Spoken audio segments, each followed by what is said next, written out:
You ask Tiger to solve. This deals with linear equations with one unknown. The final result is n equals 8. Let's solve it step by step. Simplify the expression.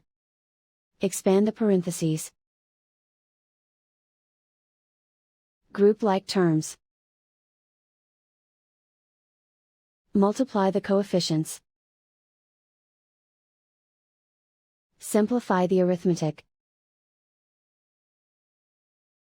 Group all in terms on the left side of the equation. Subtract 5n from both sides.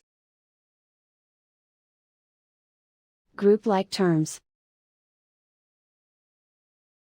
Simplify the arithmetic. Group like terms. Simplify the arithmetic.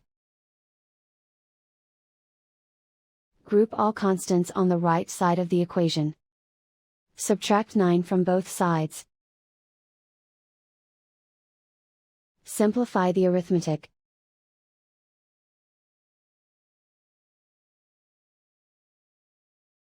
Isolate the n. Divide both sides by 2. Simplify the fraction. Find the greatest common factor of the numerator and denominator. Factor out and cancel the greatest common factor. And so the final result is n equals 8.